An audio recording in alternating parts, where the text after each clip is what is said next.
Il est 16 heures, à la bonne heure. Je vais attendre que tout le monde nous rejoigne, me rejoigne plutôt. Et une personne, c'est parti, on va attendre un petit peu. Il est 16 heures pile. Vous avez été nombreuses et nombreux à m'envoyer des questions. Je crois que j'en ai une petite cinquantaine là, déjà, sur lesquelles je vais devoir répondre. Donc j'essaierai de prendre celle en live aussi, mais à mon avis, les 50 questions vont nous faire l'heure. Voilà. Alors, ça arrive. Coucou Sandrine, coucou Marie, coucou Sylvie. Ça vient, vous êtes déjà une trentaine, vous êtes rapide, vous êtes à l'heure. Coucou Roxime. Alors, je vais meubler un petit peu le temps que les autres arrivent. Bonjour Fred. Oui, je vois tous les gens qui m'ont envoyé des questions, qui sont... Bonjour Séverine, qui sont fidèles au rendez-vous. Bonjour Marie. Bonjour Sandrine. Alors, moi je suis Hugues Martina. Vous me connaissez pour la plupart, pour ceux qui suivent ma page et qui ont suivi déjà les Facebook Live. Bonjour Lisa. C'est le dernier Facebook Live de la saison confinement. Je crois que c'est le 4e ou 5e, je sais plus. Voilà, le déconfinement arrive, on va reprendre nos vies. Et puis, j'ai dit déjà beaucoup de choses dans ces Facebook Live. Beaucoup de choses qui vont vous servir, donc vous pourrez les revisionner. Voilà, si vous avez besoin de renseignements ou de petits trucs pour améliorer la vie avec vos chats. Je vais donc aujourd'hui essentiellement faire une session de questions-réponses. J'ai reçu donc beaucoup de questions. Je vais essayer de donner beaucoup de réponses, en tout cas les meilleures possibles. Et puis restez bien jusqu'à la fin du live, parce que à la fin du live, je vous donnerai je vous annoncerai quel est le cadeau à gagner la semaine prochaine. Je vous en avais déjà parlé au dernier live et puis j'étais obligé de différer. Mais là, cette fois, c'est sûr, mercredi prochain, vous pourrez gagner un cadeau sur la page Equilicat. Il n'y a pas un, il n'y a pas deux, il y a 3 cadeaux. Il n'y a pas un, il n'y a pas deux, il y a 3 cadeaux à gagner sur la page Equilicat la semaine prochaine. Et si vous regardez ce Facebook Live, eh bien, à la différence de ceux qui vont voir que la publication, vous aurez un avantage supplémentaire pour avoir une chance de plus de gagner ces cadeaux. Donc, restez bien jusqu'à la fin. Avant de commencer la question de session-réponse, je vous disais que c'était effectivement le dernier Facebook Live de la saison confinement et je réfléchis d'ores et déjà à une nouvelle formule, un nouveau format de Facebook Live, peut-être un peu plus court, un peu plus précis, un peu plus sur des questions précises et puis d'autres choses qui sont en préparation, mais on va faire une petite pause après ça. Alors c'est parti. J'ai essayé de classer les questions que j'ai reçues par ordre, par famille. Alors les chats craintifs, la cohabitation entre chats, l'agressivité, l'alimentation, le médical. Voilà, j'ai essayé de rationaliser un petit peu tout ça et de les classer par famille, par sujet. Alors je vais commencer par les craintifs. Alors, c'est Laure qui me pose cette question. J'ai recueilli ma Willow à 4 mois, il y a de cela 2 ans. Elle vient d'une association et était sevrée correctement. Nous vivons toutes les deux dans mon T2 de 40 mètres carrés. Elle n'est jamais sortie, à part quelques visites occasionnelles, ne voit que moi, ou des amis qui viennent lui donner à manger lorsque je pars en week-end. Depuis 3 mois maintenant, je vois quelqu'un qui vient très régulièrement chez moi et évidemment, je la sens très perturbée par ce changement. Je me rends compte que j'ai probablement été trop fusionnel et aux petits soins avec elle. Elle ne l'attaque pas, il n'y a pas de pipi vengeur. Sur le lit, elle reste gentille mais a tendance à se tenir loin de nous lorsqu'il est présent et l'évite globalement. Elle est un petit peu apeurée, par contre elle redevient très affectueuse et elle-même dès que cette personne part. Comment faire pour qu'elle s'habitue et l'accepte et la détacher un peu de moi sans la rendre malheureuse? Il a également un chat, donc connaît bien ces petits êtres. Je le laisse lui donner à manger et jouer avec elle pour qu'elle s'habitue. Ben voilà, vous avez finalement la réponse un petit peu dans la question. Elle ne le connaît pas encore. Il a beau être sympa avec les chats, connaître les chats, etc.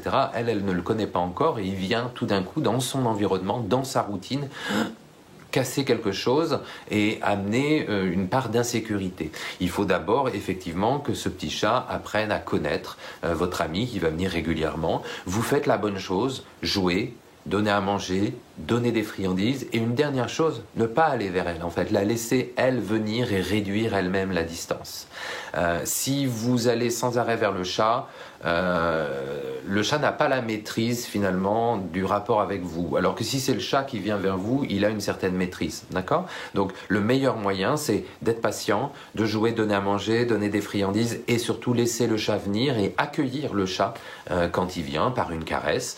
On peut faire tout simplement ce qu'on appelle une demande de consentement, c'est-à-dire qu'on va tendre la main juste comme ça. Le chat, s'il a envie d'être caressé, va venir se frotter et continuer. Et là, il nous dit « Ok, j'ai bien envie d'être caressé ». Si en l'occurrence le chat vient sentir et s'en va, c'est juste que pour le moment, c'était pas le moment de le caresser, tout simplement.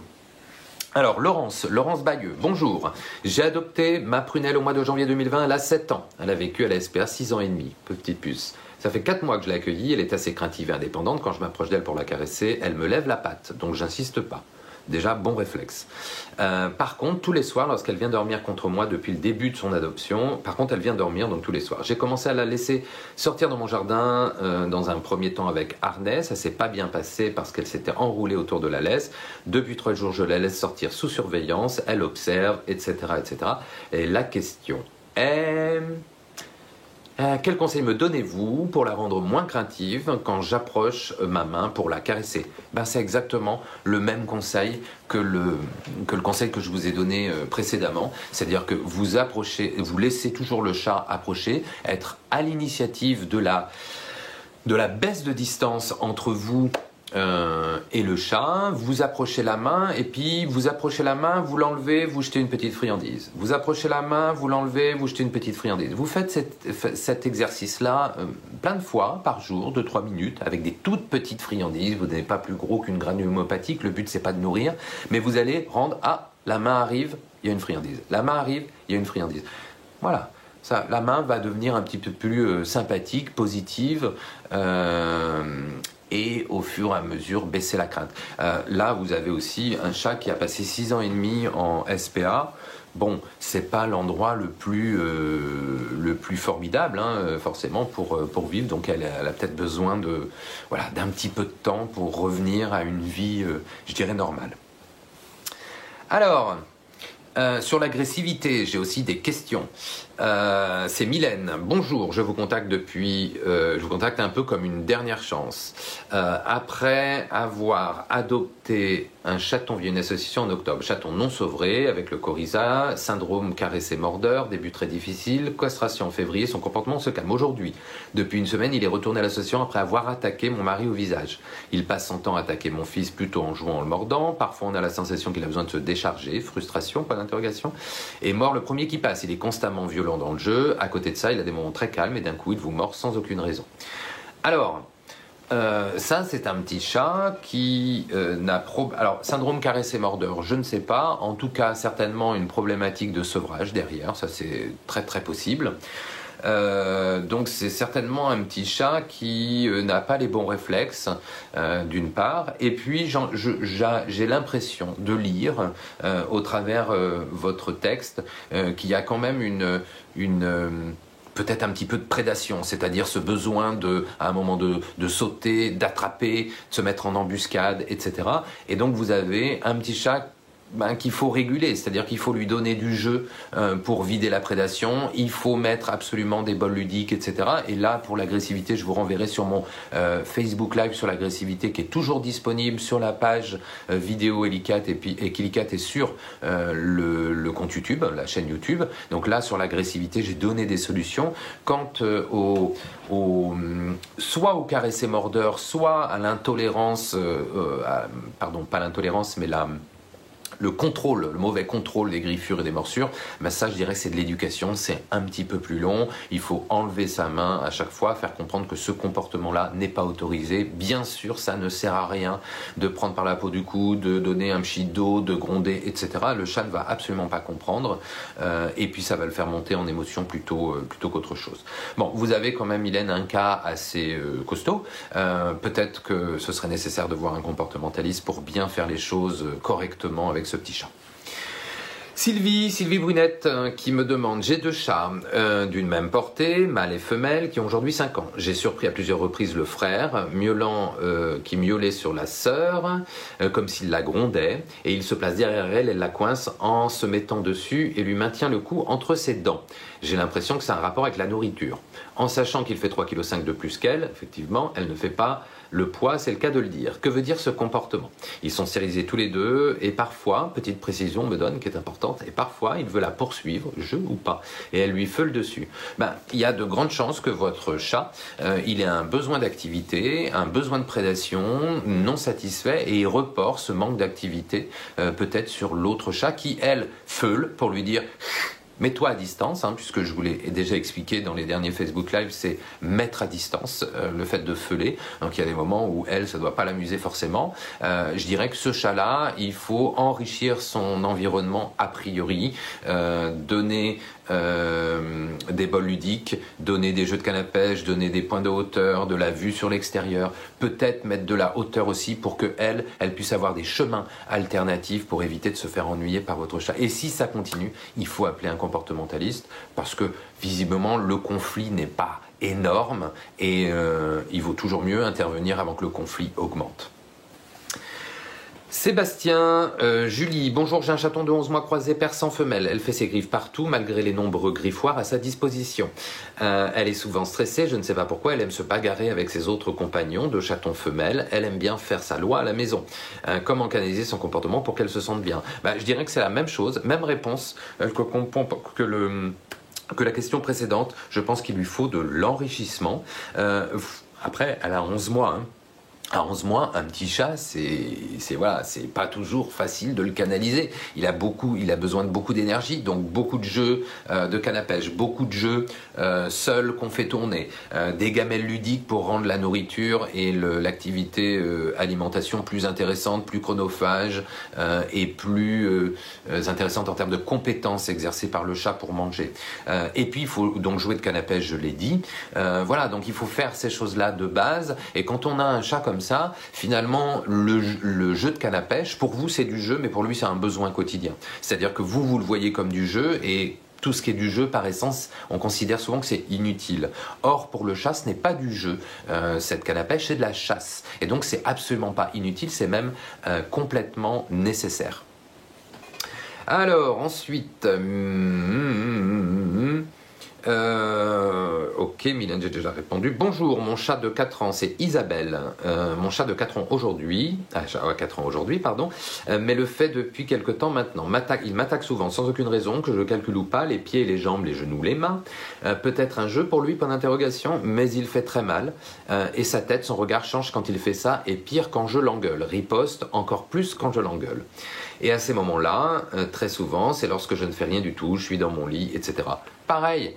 Là, très certainement, prédation non assouvie, besoin d'attaquer les jambes, les pieds parce que c'est ce qui bouge et la prédation est activée par ceux qui bougent. Alors vous dites quand même qu'il change à un moment donné de regard, etc. Il est possible que le fait de le gronder, le fait de le disputer, d'abord il ne comprend pas du tout puisque pour lui c'est un comportement normal, j'allais dire, et le fait de le gronder va au contraire le monter en excitation. Et éventuellement vous pouvez passer de petites attaques de prédation à des agressions, d'accord? Donc il faut faire très attention à ça. Ne grondez pas votre chat, il ne comprendra pas. Vous lui dites, je sais pas moi, soleil, déconfinement sur le même ton, ça fera le même effet, il comprend pas vos mots. Par contre, il comprend très bien à un moment donné quand vous n'êtes pas content, effectivement, mais le faire monter en émotionnel, ça ne marchera pas. Donc il faut plutôt trouver des dérivatifs et en l'occurrence, il faut observer quelles sont les heures d'attaque du chat pour essayer de jouer une petite demi-heure avant pour décharger toute cette énergie. Ensuite, c'est Christine Léger. Ma question est, mon adorable Noisette, quand je suis debout, me mord mon gros orteil. Aïe, aïe, pourquoi fait-il cela? Il se met sous le lit quand je passe, hop, il me griffe. Je ne reviens pas là-dessus. Même réponse, certainement, que les deux réponse aux questions précédentes, probablement un besoin de jouer, de chasser, voilà. Alors, Bettina, pardon. Bonjour, j'ai une femelle de 11 ans. Je me suis rendu compte qu'elle me chassait. Elle le fait toujours ces derniers temps. Alors là, le texte est très long. J'ai regardé, la dame a fabriqué des pipolinos, a fait des tunnels, et ça change pas grand-chose. Et c'est un chat qui a un traitement pour l'insuffisance rénale. Elle ne le fait qu'à madame, elle ne le fait jamais à son conjoint. Donc si elle ne le fait pas au conjoint ou aux autres personnes de la maison, c'est probablement que vous avez une réaction qui l'intéresse et qui la renforce et la stimule. D'accord ? Donc il faudrait voir comment vous réagissez et peut-être essayer de réagir comme les autres réagissent, c'est-à-dire peut-être qu'ils ne réagissent pas et ne renforcent pas le comportement. D'accord ? Si malgré tous les enrichissements que vous avez mis en place, il y a encore ce comportement, sachez que je suis à votre disposition pour voir ce qu'on peut faire de plus, ou un autre comportementaliste, ce qu'on peut faire de plus pour vraiment venir à bout de ce phénomène. Voilà. Donc ça, c'était un petit peu notre thématique agressivité. Je vais aller dans l'alimentation maintenant. J'ai reçu plusieurs... je vais regarder les questions live après. Alors, Anaïs qui me demande: bonjour Hugues, je serai présente pour apprendre plein de conseils. J'ai ma minette Raven qui auparavant mangeait de la pâtée comme les autres. Quand elle a commencé à bouder, j'ai changé plusieurs fois de saveur, de texture, j'ai même changé de marque. Elle boude toujours, elle lèche 2-3 fois et puis s'en va. Et je leur donne à fréquence d'une fois par semaine. Je lui donne à fréquence d'une fois par semaine, donc je ne pense pas que ce soit dû à la régularité. Que faire dans ces cas-là ? Est-il indispensable qu'elle en mange ou je la laisse avec ses croquettes ? Alors, les chats sont assez difficiles, effectivement. Moi, je vous recommande de continuer à tester des pâtés, des marques que vous n'avez pas encore testées, parce que parfois on tombe sur la bonne. Là, c'est un cas personnel, mais la mienne, tout ce qui est pâté, forme de mousse, bouchée, en forme de gelée, etc., c'est même pas la peine, elle n'en veut pas, elle n'aime qu'une marque, en l'occurrence de pâté. Et voilà, donc ça dépend des chats. Il y a des chats qui, vous avez peut-être tout simplement pas trouvé la pâtée pour votre chat. Alors, est-ce que c'est indispensable ? Indispensable, non. Mais c'est mieux que votre chat ait à la fois de l'humide et à la fois du sec, comme ça on est sûr que ses organes sont bien hydratés. Maintenant, si elle ne refuse toutes les pâtées, le principal c'est qu'elle ait des bonnes croquettes de bonne qualité et qu'elle ait à boire des fontaines, des bols un petit peu partout pour compenser la sécheresse des croquettes et pouvoir correctement s'hydrater. Voilà, pour tout ce qui est pâté, alimentation, croquettes, etc. Moi, je suis pas nutritionniste, donc je vous laisse aller sur peut-être des groupes spécialisés en nutrition ou vous renseigner auprès de votre vétérinaire pour voir qu'est-ce qui est le plus adapté pour votre chat. Nathalie Collard, quel est le meilleur récipient ou quelle eau pour donner à boire ? La mienne est compliquée, elle ne boit que dans le lavabo ou à l'extérieur de l'eau qui n'est pas forcément propre. Alors, le meilleur récipient, il n'y a pas de meilleur récipient puisque à chaque chat, son habitude. Moi, je préfère les fontaines à eau parce que les fontaines à eau renouvellent l'eau, oxygènent l'eau, il y a des filtres. Donc, comme souvent les bols sont par terre avec plein de poussière c'est à la même hauteur, les fontaines, elles, vont filtrer l'eau. Donc, moi, je préfère les fontaines, mais on peut aussi mettre des bols. Toujours bien faire attention à mettre des choses assez larges pour que le chat puisse boire dans le bol et que ses moustaches ne trempent pas. Dans le bol, ils n'aiment pas forcément ça. Pourquoi elle ne boit que dans le lavabo ?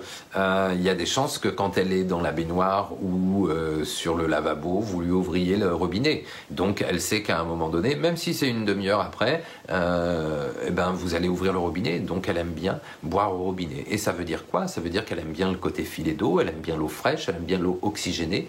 Elle localise et elle voit mieux l'eau qui bouge. Et elle l'entend aussi, donc peut-être que pour elle, une fontaine à eau serait tout à fait appropriée. J'ai écrit un article sur les fontaines à eau où j'explique d'abord comment ça marche, comment elles sont faites, les différents types de fontaines à eau, et puis à la fin, je vous mets une sélection de 3 fontaines à eau que je trouve plutôt pas mal en rapport qualité-prix. Donc je vous invite à aller voir sur le blog Equilicat, il y a un article sur les fontaines à eau pour pouvoir choisir celle qui correspondra le mieux à votre chat. Julie Morata, bonjour, j'aimerais savoir si les bols surélevés sont réellement bien et efficaces pour la digestion du chat. Mon chat a 9 mois, est assez craintif, dès qu'il y a une personne qui vient chez nous, il se cache. Comment je puis travailler sa sociabilité? Deux choses différentes là. Sa sociabilité, comment la travailler? C'est en laissant le chat venir vers l'inconnu et pas l'inconnu, voilà. Et puis peut-être que le chat, il flippe de l'inconnu dès qu'il entend la sonnette, parce qu'il sait que la sonnette, c'est la porte qui va s'ouvrir et un inconnu qui vient. Donc peut-être qu'il faut désensibiliser la sonnette de porte, peut-être désensibiliser l'arrivée d'une personne dans le couloir, et puis peut-être jeter une friandise au chat dans le sens inverse de la visite de la personne qui vient, pour lui associer toujours cette visite à quelque chose de positif. Et puis quand le chat craint moins et a réduit sa distance par rapport à la porte d'entrée, ça peut être le nouvel arrivant qui, va donner une friandise, mais il laisse le chat, c'est le chat toujours qui vient se faire caresser, d'accord? Alors sur les bols surélevés, je vais vous donner mon sentiment. J'ai le sentiment que c'est quand même du marketing. Dans la nature, les chats ne mangent pas sur des bols surélevés, ils mangent généralement leur proie au sol. Donc voilà, je pense qu'il y a une grosse part de marketing. Maintenant, je sais, pour en avoir discuté une fois avec un vétérinaire, que comme chez d'autres animaux ou chez les humains, il peut y avoir ponctuellement des chats qui ont des problèmes de flux et reflux, et là, dans ce cas-là, ça peut être effectivement pas mal, mais le nombre de chats qui ont cette problématique et qui devraient avoir des gamelles surélevées, c'est un pourcentage tellement infime, ça n'a rien à voir avec la gamelle qu'on vous propose. Je vois très bien, c'est une gamelle transparente, un petit peu inclinée et tout. Bon, c'est du marketing. Ça fera pas de mal à votre chat, si ça vous fait plaisir, mais enfin bon, ça reste une gamelle assez ennuyante, et on préfère toujours les plateaux, les gamelles ludiques, etc., parce que c'est beaucoup plus enrichissant pour le chat et pour sa journée. Voilà sur l'alimentation et l'eau, les questions que j'avais. Alors maintenant, on va venir à d'autres problématiques qui sont un petit peu plus médicales. Alors là, je ne sais, CLN MSSN, voilà, c'est son prénom. Bonjour, petite question, mon chat Potter, 1 an, a tendance depuis qu'il est petit à manger du carton ou du papier. Que puis-je faire pour lui passer l'envie? Vu avec le veto, pas de problème dentaire ni autre. Bon. J'ai Chacha Label, je vais faire un tir groupé là sur celle-ci. J'ai Chacha Label, bonjour Hugues, je serai moi aussi présente, etc. J'ai une minette de temps en temps manger les boîtes en carton, des chaussures par exemple, du coup on dirait que ma minette s'est transformée en souris. Comment expliquer ce comportement? C'est Élise, dans le même genre, qui nous dit bonjour, un de mes chats, Galipette, 3 ans, adopté chaton dans une association depuis plusieurs mois, se dépoile les 2 flancs, voire le ventre. Je suppose que cela est de l'ennui ou du stress. J'essaie de la distraire un petit peu. Elle a depuis le début de nombreux jouets, etc., etc. Elle regarde beaucoup dehors. Voilà, c'est une chatte peureuse mais très câline. Et puis Delphine Joutard qui me dit bonjour Hugues, mon chat souffre d'un TOC, elle s'attaque la queue et se lèche à outrance pendant ses crises, pas question de l'approcher à ce moment-là. Elle a un traitement quotidien, voilà, on me donne le nom des médicaments. Ces crises interviennent surtout au milieu de matinée, en milieu de matinée et entre 20h et 20h30 depuis quelques jours. Suite à vos lives Facebook, j'ai essayé de mettre en place certaines solutions, gamelles ludiques, jeux, etc. Hier, elle avait l'air beaucoup plus calme, mais je ne suis pas sûr d'avoir identifié le problème.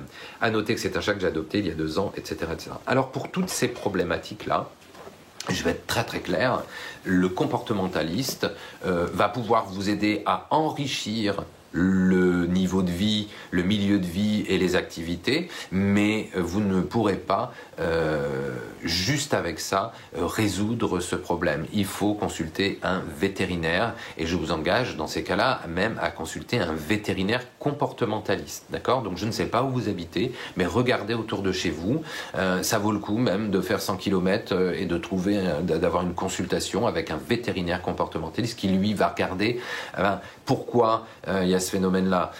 Bon, bien sûr, on va exclure tout ce qui est les allergies, tout ce qui est des insectes, les puces, etc., etc. Mais une fois qu'on a fait ça, ça peut être génétique, ça peut être un autre problème. Là, le comportementaliste risque d'être démuni et ne pourra pas vous apporter toutes les réponses que vous souhaitez. Donc, quand on a des comportements qui peuvent être dangereux, parce que je rappelle que quand un chat ingère une matière non comestible. Alors déjà, ça s'appelle le pica, et donc c'est à voir avec le vétérinaire. Ça peut causer des occlusions, bien sûr, intestinales. Ça peut être grave.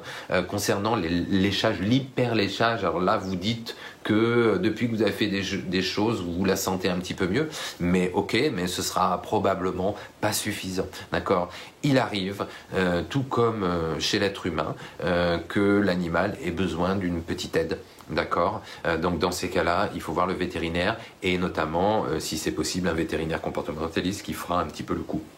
Si vous n'avez pas de vétérinaire comportementaliste au bout de chez vous, auprès de chez vous, voyez un vétérinaire et complétez la thérapie du vétérinaire par des choses avec le comportementaliste, mais passez par la case vétérinaire absolument.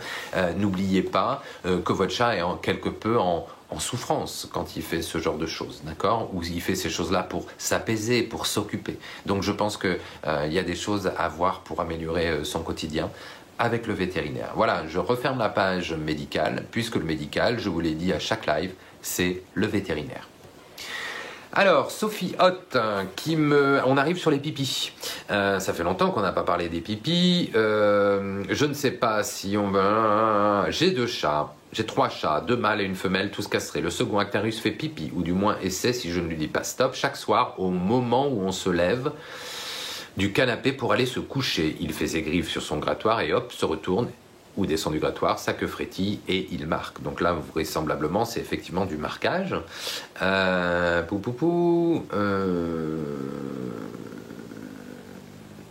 Il a actuellement... alors c'est pas un médicament, c'est un petit complément alimentaire pour l'aider. Et la dame me demande si ça va recommencer, etc. Alors... là, il faudrait voir pourquoi il fait ce comportement-là. Est-ce que c'est un comportement, au moment où vous allez vous coucher, il est content, il y a une forme d'excitation, voilà, donc il fait ce comportement. Est-ce que le comportement est en quelque sorte conditionné, c'est-à-dire que maintenant il y a une sorte d'habitude qui est prise et il va falloir déconditionner ce comportement-là. Vous faites état d'une molécule, enfin du Zilken. Donc tout le monde connaît le Zilken, je peux le nommer. Ce n'est pas un médicament, c'est un complément alimentaire, mais qui peut avoir des effets positifs. Visiblement, depuis qu'il y a le Zilken, j'ai l'impression que le phénomène s'est arrêté. C'est pas très très clair dans votre mail. Si ça recommence, moi je dirais qu'il va falloir changer l'habitude et changer l'environnement. Alors peut-être modifier l'environnement où le chat émet ce comportement, et puis peut-être qu'au moment d'aller se coucher, quand on éteint la télé, etc., on va changer le rite. On va peut-être éteindre la télé au dernier moment, mais on va se lever, préparer ses affaires, etc. On va possiblement donner à manger au chat à ce moment-là, comme ça on va éteindre la télé après. On va essayer de casser cet enchaînement, parce que si le comportement revient, c'est qu'il a un enchaînement bien précis, bien conditionné. On va essayer de casser cette routine-là pour réinstaller une nouvelle routine sans ce marquage-là. Si ça ne fonctionne pas, il faudra avoir un comportementaliste, bien évidemment. Alors Isabelle, qui a accueilli un chaton de quasi 4 mois en novembre. Il est né en famille chez ma sœur, etc. Très choyé comme un petit roi, mais arrivé à la maison, pipi et caca sur les canapés et lits. Il y a un autre chat avec qui visiblement il s'entend bien. Il y a 2 litières. L'accès à la chambre lui a été interdit depuis les pipis, effectivement. Et dans d'autres circonstances, chez sa sœur, etc., il ne fait jamais pipi. Il fait toujours pipi de retour chez vous. Là, ça veut dire qu'il y a quelque chose dans le système qui lui convient pas. Déjà, je lis 2 litières. Je vous renverrai sur le Facebook live que j'avais fait sur les éliminations hors litière, où j'explique un petit peu quel est l'environnement litière le optimal qui va éviter des problématiques d'élimination hors litière. Et c'est notamment le nombre de bacs, c'est 3. Normalement, on a 2 chats, on a un bac de plus que le nombre de chats. D'accord ? Donc là, déjà, il manque un bac. Quel est le substrat ? Quel est le process de nettoyage ? Où sont placés les bacs ? Très important. Voilà, donc là, il y a des choses à faire, il y a des choses à voir. Ne perdez pas espoir, on y arrive très bien à gérer ce genre de problématique. Allez voir mon live Facebook sur les éliminations hors litière. Vous trouverez aussi sur le blog 3 ou 4 articles sur l'environnement litière, un sur le bac, un sur le substrat, un sur le process de nettoyage. Et puis, essayez de vous rapprocher le plus possible de l'environnement litière. D'accord ? vous verrez dans le Facebook Live que je vous explique qu'on fait tout ça une fois qu'on a éliminé toute problématique médicale, qu'on vérifie avec le vétérinaire aussi. Ok ? Alors, qui est ça ? MCEKM. Bon, je ne sais pas qui c'est, j'espère que ma question... Je vous ai vu, mon chat Néo, le petit dernier de 3 ans, nous a rejoint dès ses 3 mois. Depuis, il faisait besoin dans la maison, devant la porte du garage aussi, chaque matin. J'ai un gros cadeau devant la porte de la cuisine. Quand il fait ses besoins devant la porte du garage, il est obligé de traverser le bac à litière. Ah oui, dans la cuisine aussi. Il fait donc à côté de son bac, tous les bacs sont propres. J'ai essayé, changé les... Voilà. La dame a essayé plusieurs choses et ne sait plus quoi faire. On précise quand même qu'il y a un petit problème veto, un petit problème médical, problème d'immunité détecté par le veto. Alors moi je ne sais pas ce que ça veut dire problème d'immunité. Est-ce que ça peut influencer sur son comportement d'élimination ? Possiblement, je ne sais pas, je ne suis pas veto.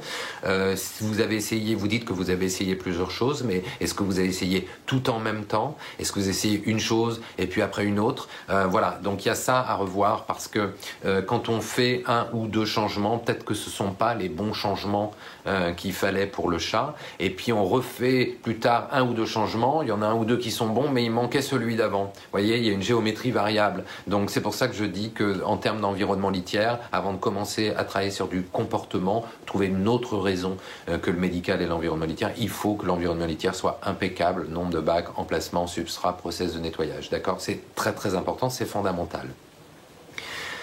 Carol Ingalls Queen.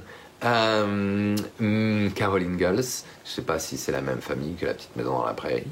Mes jeunes chats de 2 à 1,5 ans avaient une litière absorbante légère, gros grain depuis le début, depuis que j'ai mis une autre litière absorbante agglomérante, toute lourde et fine, et qui ressemble presque à la terre, prête à être semée de chez mes parents, dans un des bacs. Ils ne vont presque plus dans les premiers bacs à litière, où il y avait donc le substrat léger, mais quasiment dans la nouvelle lourde. Ça veut dire quoi ? Scoop, ça veut dire qu'ils préfèrent ce substrat, tout simplement. Je pense qu'il n'y a absolument pas d'autre raison. La raison la plus simple et parfois la plus valable. Donc là, c'est comme ça qu'on fait tester des substrats aux chats. On met des substrats différents dans les litières différentes et puis on compte combien d'agglomérats de sel, combien d'agglomérats d'urine et très très vite on voit qu'il y a des préférences et après on généralise. Donc moi je serai vous, je généraliserai ce substrat qu'ils apprécient sur les autres litières. Voilà. Alors, on va passer, je regarde un petit peu l'heure quand même, hein, on est déjà à la demi-heure. On va passer aux réveils matinaux. Élise Garrigue qui me demande pourquoi Nika, femelle sacrée de Birmanie, née en septembre 2017, me réveille tous les matins vers 7h en posant d'un geste de patte avant et de l'échouille sur le visage, même si après elle ne mange pas la gamelle que je lui prépare. Elle a accès à tout. Moi je dirais que c'est très très simple, hein. Elle est réveillée, elle a besoin d'activité, et puis elle est renforcée parce que finalement elle vient, elle pose la patte, elle vous l'échouille, vous vous réveillez, vous lui parlez, éventuellement vous allez lui donner à manger, mais elle c'est pas, vous le dites vous-même, ça l'intéresse pas, c'est pas ce qu'elle cherche à ce moment-là. Donc quelque part, si vous voulez dormir jusqu'à 9h, ça veut dire que quand 7h elle vient, il faut rien faire. Ne pas bouger, ne pas parler, faire semblant de dormir, etc. Ça va durer un petit moment et puis au bout d'un moment, elle saura qu'à 7h, il ne se passe rien. Voilà, tout simplement. Donc ça, c'est ce qu'on appelle une stratégie d'extinction du comportement. Vous pourrez aller voir sur mon site internet, dans le blog. Il y a un article sur les miaulements intempestifs. Alors là, il n'y a pas de miaulement, mais c'est la même technique. Vous transposez les miaulements par l'action qu'elle fait le matin pour vous réveiller, tout simplement. Alors, j'en étais où ? Oui, d'autres sur les miaulements. Ludivine. Mon chat, Mio, je crois, c'est ça. Elle est initialement à l'extérieur. Nous avons déménagé sans possibilité qu'il sorte. Malheureusement, nous avons aménagé une fenêtre pour qu'il puisse y aller lorsqu'elle est ouverte sans pouvoir tomber. Il passe du temps, mais a tendance à beaucoup miauler, puis descendre de sa fenêtre et miaule d'une voix rauque comme s'il était perdu, et jusqu'à ce que je l'appelle. Il a accès aux fenêtres, une gamelle lui dit oui, là il est probable qu'en fait il a envie de sortir parce qu'il sortait avant et ça lui manque un petit peu. Donc là, je dirais qu'il faut enrichir au maximum son milieu de vie pour lui donner des choses intéressantes à faire. Si vous avez la possibilité de faire une sorte d'enclos extérieur, ce serait super. Voilà. Mais là, on a une demande certainement d'attention pour l'extérieur. Et puis en plus, comme vous l'appelez, lui, ça lui fait aussi une occupation. Il y a un phénomène de renforcement probablement. Océane qui me dit que elle a une chatte d'1 an tout juste qui s'est mise à miauler toutes les nuits de plus en plus fort. Il y a des chats aussi qui viennent dans mon jardin miauler, donc qui intensifient ces miaulements. C'est la période.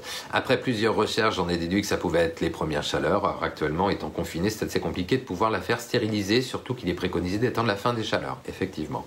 Cependant, ma famille et moi ne dormons presque plus à cause des miaulements. Nous n'y arrivons plus. Je voulais savoir si vous pouvez me donner des solutions pour stopper les miaulements. Alors non, je n'ai pas de solution pour stopper les miaulements. Effectivement, vous l'avez dit, il faudra, dès que vous le pouvez, faire stériliser votre chatte. C'est difficile, je ne connais pas vos contraintes extérieures, je ne sais pas comment c'est dehors pour pouvoir éloigner les chats. Il y a des systèmes, il y a des scats, etc. Mais j'aurais tendance à dire que face aux hormones, vous allez perdre de toute façon parce que la motivation est très très très très forte. Donc là, vous allez mal dormir. Peut-être que, je ne sais pas quand est-ce que vous m'avez écrit ça, c'est peut-être maintenant terminé, mais les vétérinaires, suite au déconfinement, vont rouvrir, vont reprendre une activité, je dirais, normale. Voyez avec votre vétérinaire pour la faire stériliser, c'est plus prudent. Christine Delplanque qui me dit Isis, ma chatte de 19 ans, se met de temps en temps à pousser des miaulements qui correspondent plus à des cris. Je ne sais pas pourquoi. Pouvez-vous m'expliquer ces cris, surtout me dire ce que je peux faire? Non, je peux pas vous dire parce que j'ai pas de contexte en fait. Il fallait me renvoyer-moi un mail en me mettant le contexte, en me disant quel est le contexte pendant lequel elle miaule. Qu'est-ce que vous faites vous quand ça arrive, etc., etc., etc. Alors, je continue les questions. Pour ceux qui nous ont rejoints, sachez qu'à la fin, je vous annoncerai quel est le cadeau qu'il y a à gagner sur la page Equilicat Facebook et sur le compte Instagram aussi Equilicat. Il y a 3 cadeaux à gagner la semaine prochaine. Et pour celles et ceux qui suivent le live, je vais vous donner un petit truc qui va vous donner une chance supplémentaire que les autres n'auront pas de gagner ce petit cadeau. D'accord? Donc, je n'en pas longtemps. Jessie. Je continue sur les miaulements. Jessie voudrait savoir pourquoi mon chat de 5 ans a... Non, je sais pas les miaulements, pardon, je me suis trompé. Qu'est-ce que c'est là? Alors, c'est autre chose, on passe à autre chose. Marion Racle, bonjour, j'espère que vous allez bien. Voici ma question sur le comportement de mon chat. Elle a développé une passion pour un des jouets en peluche depuis la première semaine de confinement. Elle le cache, le chasse et le lèche et le câline toujours. Toujours à peu près dans cet ordre-là. Mais dès qu'elle le tient dans sa gueule, après son rituel, elle miaule très bizarrement et cherche à ce qu'un des humains la regarde et la suive. Elle ne souhaite pas être touchée à ce moment-là, mais simplement regarder ou que l'on soit disponible pour elle. Si personne ne s'occupe de la regarder, à ces moments précis, les miaulements ne s'arrêtent pas. Que cela signifie-t-il? Voilà. Alors, je pense qu'elle est dans une phase de chasse. Donc là, on a une séquence de chasse d'un chat qui a un doudou, qui va le prendre en gueule, qui va le transporter, qui va le lécher, etc., et qui va se mettre à miauler, effectivement. Donc là, il y a une sorte d'excitation de la chasse. Et puis, très probablement que le miaulement a été renforcé, c'est-à-dire qu'elle miaulait et puis au bout d'un moment on a répondu, elle est dans une séquence un petit peu d'excitation, donc ça lui plaît plutôt et puis elle apprend qu'on répond. Et vous me dites, même si on répond pas ou si on répond au bout d'un quart d'heure, mais elle sait que vous allez répondre au bout d'un quart d'heure, parce que la première fois vous avez répondu tout de suite, les autres fois un peu moins, etc., mais vous avez toujours répondu. Il y a toujours un humain qui vient. À partir du moment où il y a toujours un humain qui vient, où il y a toujours un humain qui répond, le comportement est renforcé. Donc je dirais que ce comportement-là n'est pas du tout un comportement anormal. On n'a pas toutes les explications à tous les comportements des chats, mais il se peut qu'il y ait une part de renforcement aussi dans ce comportement-là. Alors, Fred...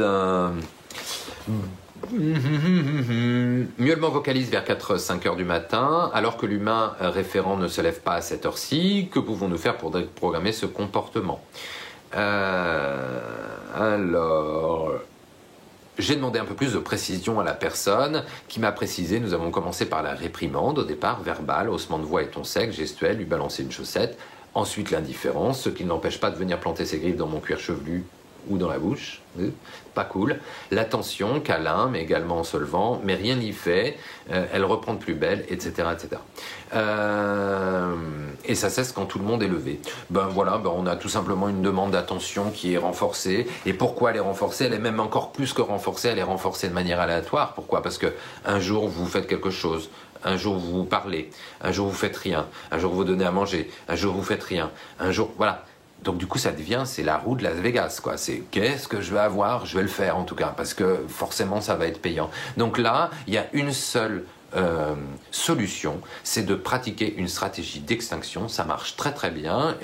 Toute la technique est sur mon blog. Ça s'appelle les miaulements intempestifs, donc vous pouvez retrouver. Mais par contre, il faut la suivre strictement. C'est-à-dire que quand je vous dis qu'il ne faut pas répondre, même un soupir, ça, c'est une réponse dans le noir pour un chat. D'accord? Donc, pas de réponse, c'est pas de réponse. Si vous arrivez à faire pas de réponse en 10 jours, allez, peut-être 15 jours, c'est terminé.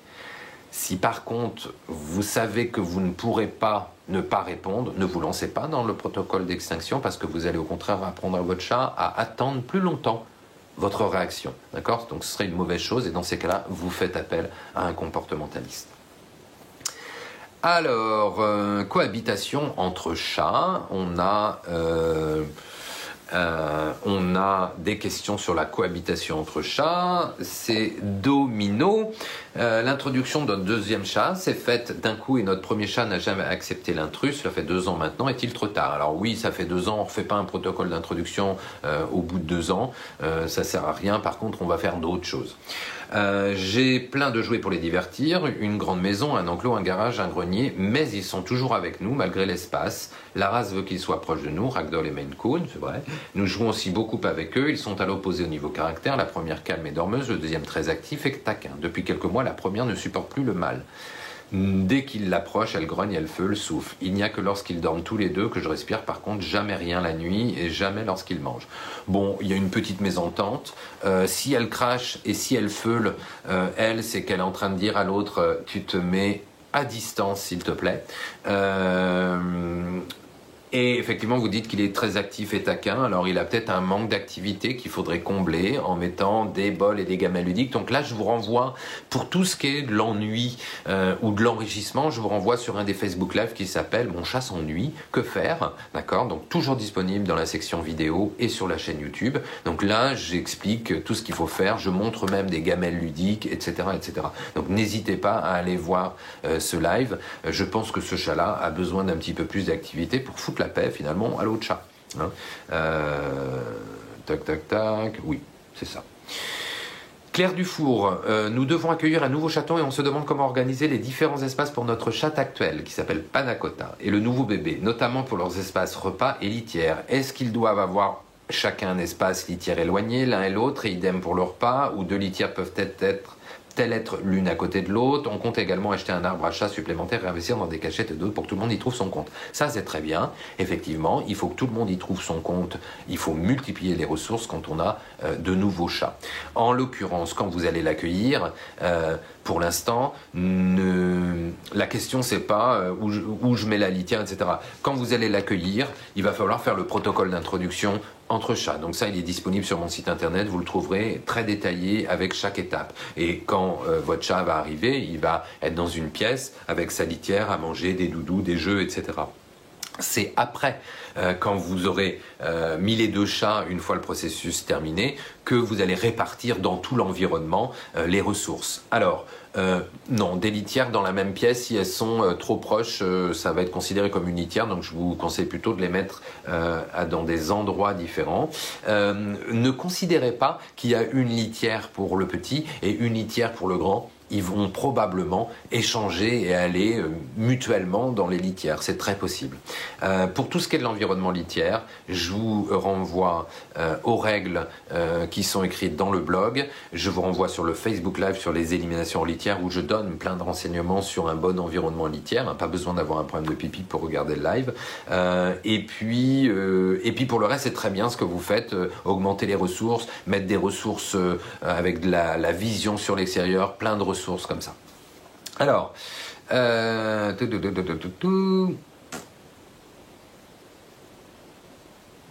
Alors, Valouri, j'ai 2 chats, dont un que j'ai nourri au biberon, il avait 10 jours. Ma Minette l'a accepté comme son bébé et cela a duré 1 an. Depuis que nous avons déménagé, elle feule, ça fait 4 mois maintenant. Visiblement, si... alors, est-ce que c'est le déménagement qui a modifié la routine et l'environnement du chat au point que voilà, elle est pas à l'aise, mais si elle feule, c'est que voilà, elle demande de la distance. Est-ce qu'il s'est passé quelque chose? Il a 1 an, le chat, donc il est peut-être un petit peu plus sur elle, un petit peu plus sportif. Il a peut-être besoin d'activité, donc peut-être que le conflit vient de là. Je ne peux pas vous répondre précisément, j'ai pas assez de choses, mais le fait qu'il y ait un des chats qui a 1 an et puis qu'il y ait le déménagement, ça fait des possibilités effectivement de conflit ou en tout cas de déséquilibre. Corinne, bonjour à vous, j'ai 2 chats mâles et femelles, tous les 2 stérilisés pour l'une et castrés pour l'autre, 12 et 11 ans. Depuis pas mal de temps, Pégase le mâle crache sur Kitty dès qu'elle s'approche ou passe à côté de lui. Il n'est pas rare qu'il l'agresse parfois violemment. Je me demande s'il a un rapport avec le territoire. Il le fait beaucoup quand nous sommes dans une pièce et Kitty y vient aussi. Quand il est sur mon mari, nous faisons en sorte que Kitty ne la dérange pas et vice versa, sauf que dès qu'elle l'approche, il s'en va en lui crachant dessus. Je précise qu'ils ne mangent pas ensemble, pièces séparées, avant ils dormaient ensemble, mais plus maintenant. Que pouvons-nous faire? Alors, la première chose, c'est quand il y a un changement de comportement comme ça chez votre animal, et qu'a priori, il n'y a pas de raison, on va avoir le veto. D'accord? Veto en premier, parce que peut-être qu'il a une douleur, un problème, un inconfort qui fait qu'il réagit aujourd'hui comme ça. D'accord? Donc, veto en premier. Ensuite,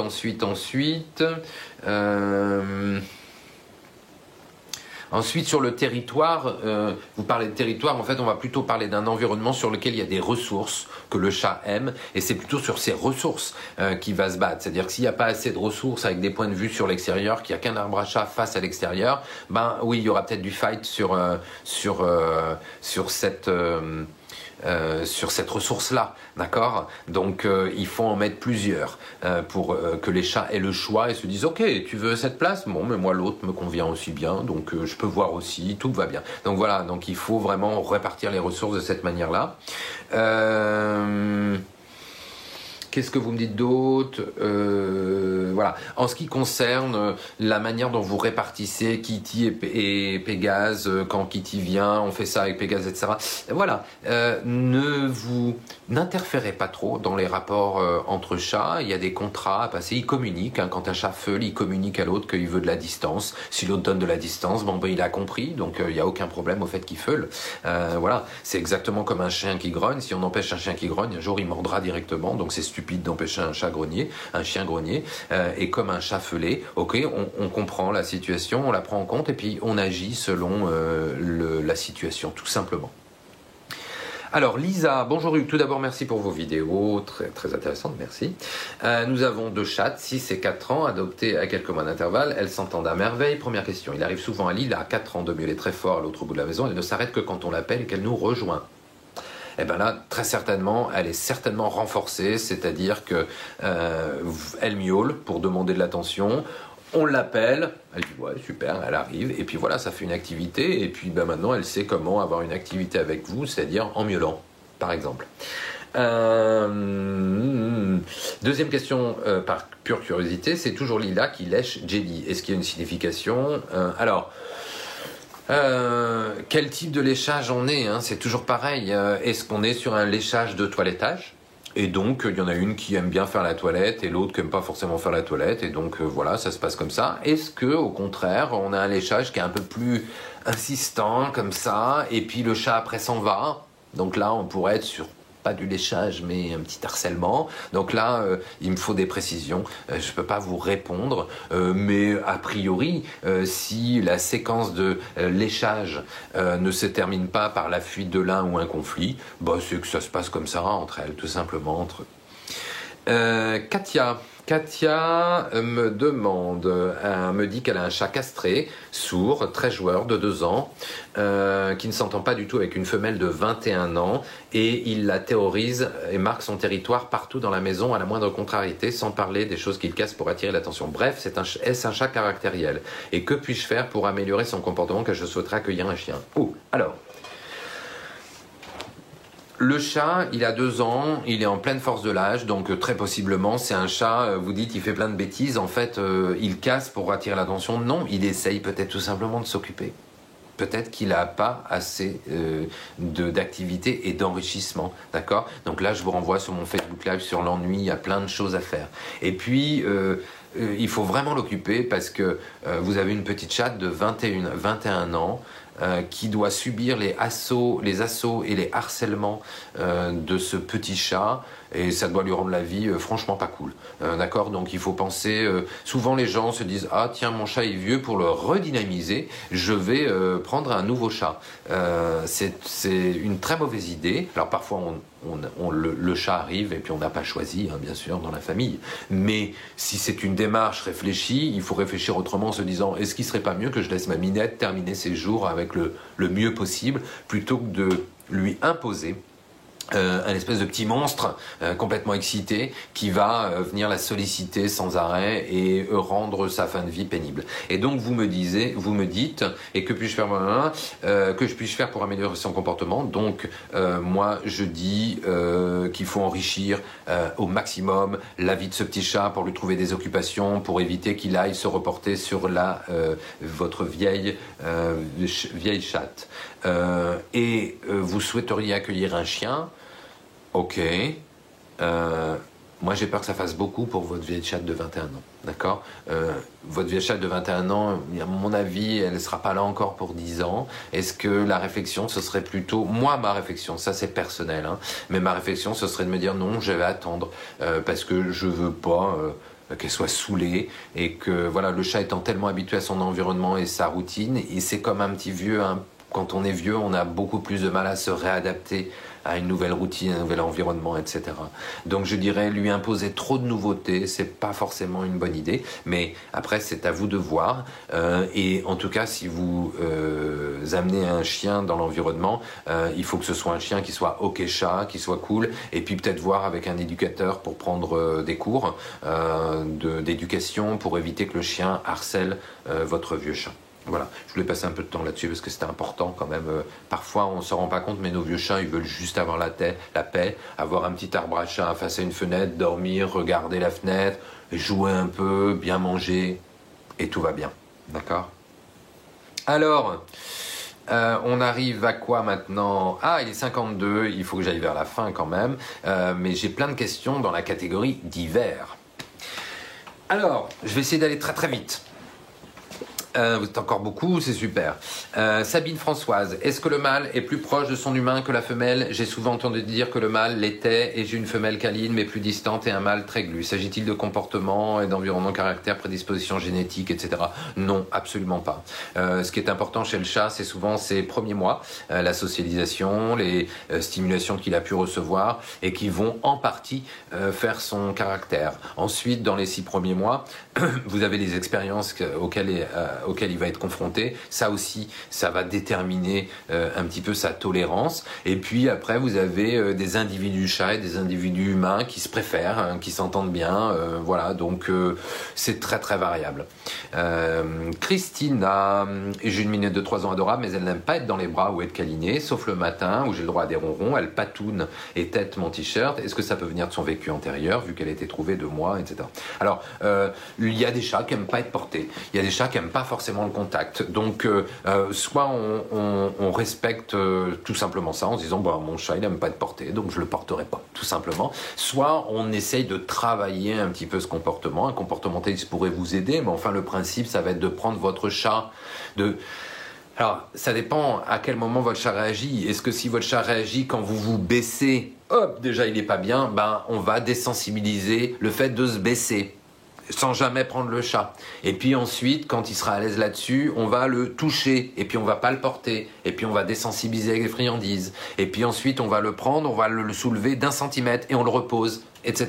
Puis après, on va augmenter la hauteur, on va augmenter le temps, et etc. Et c'est comme ça qu'on va augmenter la tolérance avec au portage du chat, si je puis dire. Par contre, vous n'y arriverez pas sans une friandise, sans quelque chose qui ait une forte valeur et qui Oui, comment dire, qui réveille sa motivation. Sinon, votre chat, parce que pour lui, être pris dans les bras, c'est franchement pas un comportement nécessaire. Donc, si vous voulez qu'il trouve ça cool, il vaut mieux que ce soit payant pour lui, d'accord? Donc, motivant.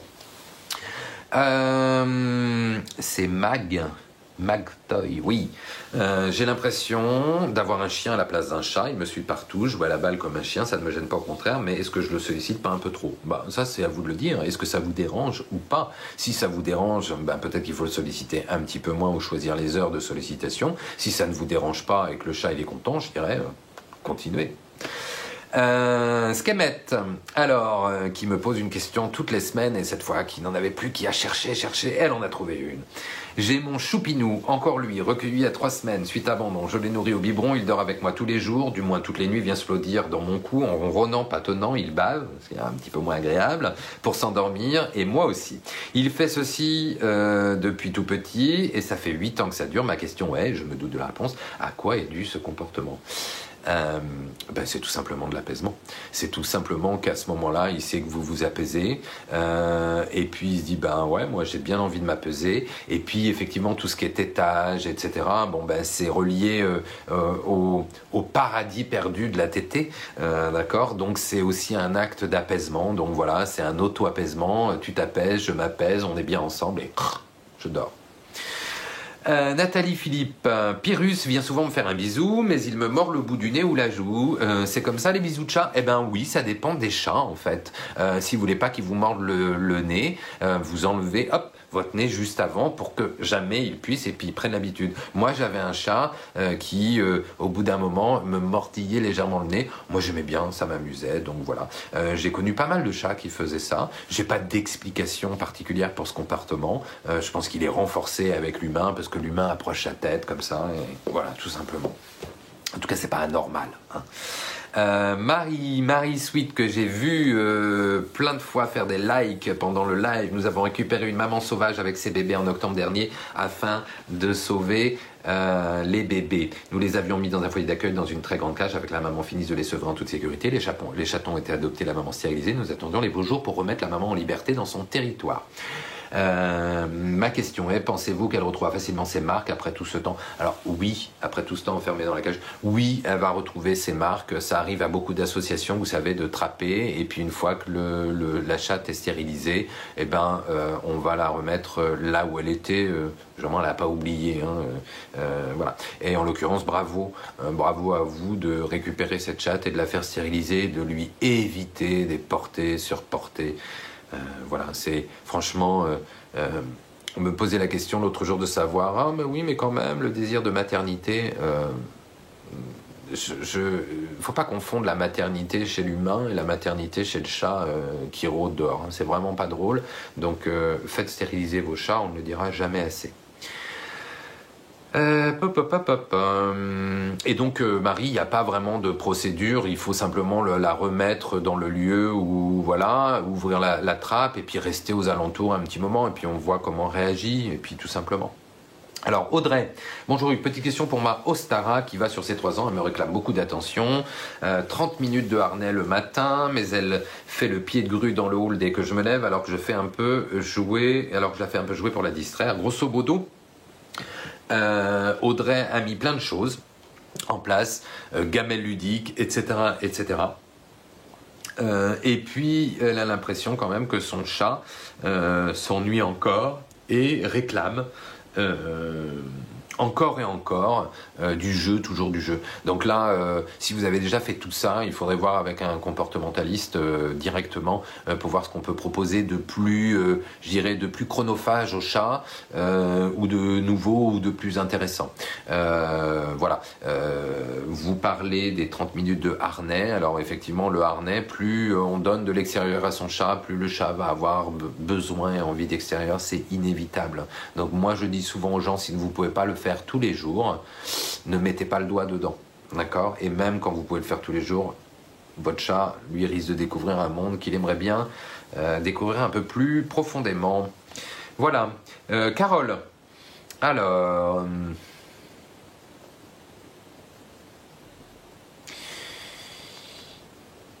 Carole, quand on caresse, il se frotte. Donc Carole a des chats, deux chats qui ont 2 ans. Quand on les caresse, ils se frottent, ils ronronnent, ils se mettent à nous lécher les mains, les bras, etc. Petit pincement, mordillement. Aussi pour le jeu quand on joue. Ma femelle mordit un peu les doigts. Quand ça commence à piquer un peu, je lui dis doucement. Elle s'arrête tout de suite et me lèche la main énergiquement. Cette même femelle nous rapporte toujours son petit jouet favori quand on le lui lance. Ça peut durer longtemps. Et quand on change de pièce, elle nous suit et le dépose à nos pieds. Moi, je pense que cette chatte, elle a un besoin de prédation à satisfaire, et je pense qu'il faut la faire jouer à la canne à pêche, il faut lui donner des bols ludiques, etc., etc., et ça va réguler ce comportement qui m'a l'air quand même relativement, peu, enfin pas dans l'agressivité en tout cas. Alors, qu'est-ce que j'ai d'autre? J'ai Corinne qui me dit qu'elle a une question. Elle a acheté un laser qui tourne et mon chat joue. Quand il joue avec, il a les poils du corps et la queue qui se hérissent. Pourquoi? Parce que ça le monte en excitation. Et est-ce que ça lui plaît? Pas sûr. Vous pouvez m'envoyer une petite vidéo, je vous dirai. Mais le laser, de toute façon, vous regarderez dans le Facebook Live, le chat s'ennuie, où je parle du laser et pourquoi je déconseille plutôt le laser. Ça fait monter le chat en excitation et ça lui donne pas au bout du compte ce qu'il veut, c'est-à-dire le fait d'attraper quelque chose, de faire de la prédation. Donc vous quittez le jeu, vous rangez votre laser, vous avez fini, mais le chat il est comme ça, d'accord? Donc c'est pas une bonne idée le laser. Il y a une manière de jouer correctement avec le laser et je l'explique dans le Facebook Live sur le chat qui s'ennuie, mais voilà, il faut être bon dans le timing, hein. Alors, j'ai Anne-Laure Sigal qui me demande, j'ai une question concernant peut-être le jeu. De temps en temps, ma dite a fait à mon passage près d'elle, le dos rond, marche en crabe et oreille à l'horizontale, mais sans agressivité, quelques secondes. Que dois-je faire? Est-ce du jeu pour elle? Je précise qu'étant nue, le chat, je ne sais pas si elle aurait des poils dressés et elle n'a jamais soufflé ou donné un coup de patte de sa vie. Bon ça peut être une séquence de jeu, ça peut être momentanément quelque chose qui lui fait peur, effectivement, mais ça peut être, à mon avis, plutôt une sorte de séquence de jeu. Pareil, là, il faut que je lise son corps, il faut que je lise par rapport au contexte, etc. Envoyez-moi une vidéo et je vous répondrai plus précisément là-dessus. Alors, qu'est-ce que j'ai d'autre? Là, c'est de l'ennui, j'ai déjà répondu. Là aussi, j'ai répondu. Les miaulements devant la porte, Christelle, vous m'avez posé la question, mais j'ai répondu déjà à d'autres cas qui sont vraiment assez similaires. Intéressant. J'ai bien aimé cette question. Frédéric Duvivier qui me dit « Bonjour, j'ai lu que la vision des chats était moins bonne le jour que la nuit et qu'ils pouvaient voir les traces qu'une odeur pouvait laisser. Est-ce vrai? Ma minette passe énormément de temps couchée devant l'entrée de la canalisation d'évacuation d'eau et de pluie. Je ne vois ni n'entends rien. Est-ce que ce serait le passage d'un animal? » Alors ça, vous dire exactement, et peut-être c'est frais, peut-être il y a de l'eau, peut-être effectivement il y a un animal, il y a des souris qui passent par ces canalisations. Donc effectivement, il y a plein de bonnes raisons pour être là. Mais je voulais répondre sur la vue. Contrairement à ce qu'on croit, le chat voit très très mal de près et de loin. Il voit bien à peu près à 25-30 cm. Voilà. Il voit plutôt flou et selon l'intensité de la lumière, vous le voyez avec des yeux qui sont dilatés ou non. Tout simplement.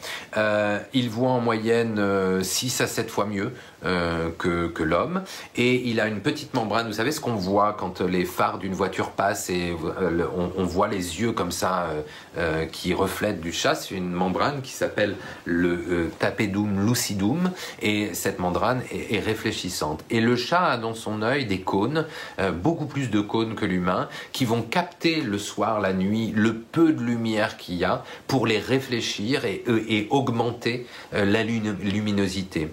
Et en fait, le chat, il va surtout voir ce qui se déplace. C'est le mouvement qui va faire que le chat attend, que le chat va chasser, va localiser sa proie.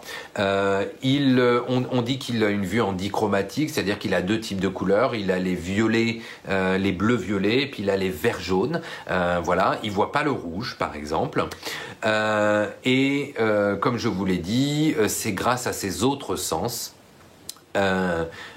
qu'il va réussir à localiser sa proie. D'accord. Alors là, je vais être obligé d'arrêter. Je vois deux choses. Les miaulements lorsqu'on joue du violon. Je peux pas répondre à tout. Est-ce qu'elle joue juste ou elle joue pas juste? J'ai envie de, je sais pas, mais ça m'intéresserait d'avoir la vidéo. Ça dépend du miaulement. Et c'est pas parce que le miaulement est super bizarre que c'est de l'inconfort. Ça peut être le chat peut être interloqué, par exemple. Donc je peux pas vous dire, mais il faut m'envoyer une vidéo quand elle joue du violon et j'essaierai de vous répondre, d'accord? À toutes les personnes auxquelles je n'ai pas répondu aujourd'hui parce que je ne peux pas répondre à tout, vous m'envoyez sur contact@equilicat.com votre petite question. Faites court, s'il vous plaît, je répondrai pas au pavé et je vous renverrai un début de piste, d'accord? Je vois Brinda aussi qui me demande sur sa réponse, mais je peux pas tout faire. Donc Brinda, envoyez-moi le mail et je vais vous répondre. On arrive à la fin, je crois que il est 17h05. On arrive à la fin.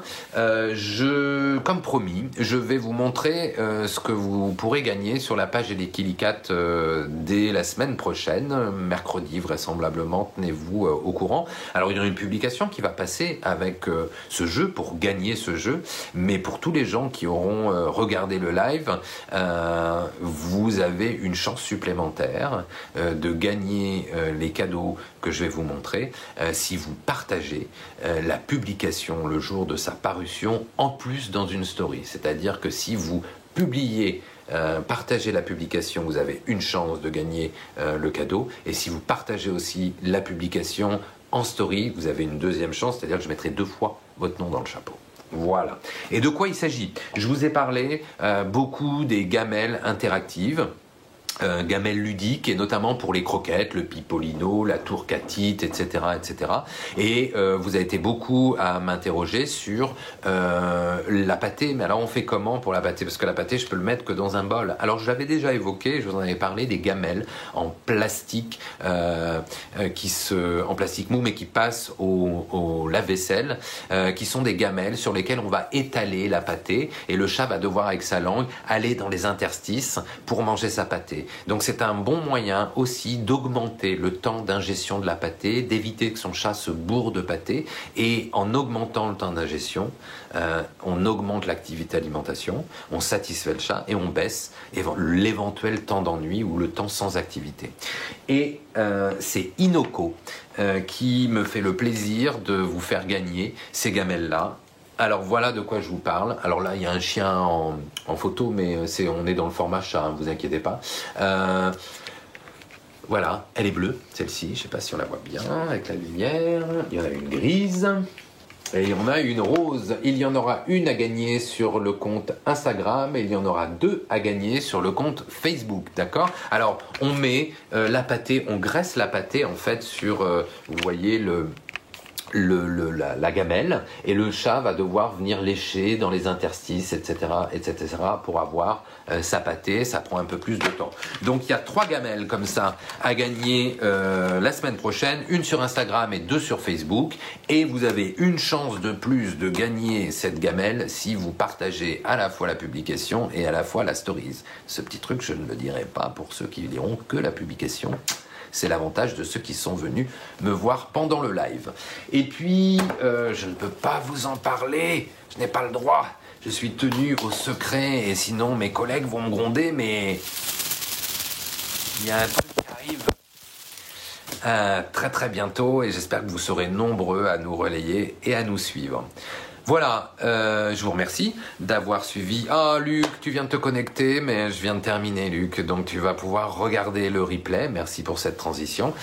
Tu vas pouvoir regarder le replay qui sera diffusé sur la page Facebook et qui se retrouvera très vite sur la chaîne YouTube et également dans le blog Equilicat.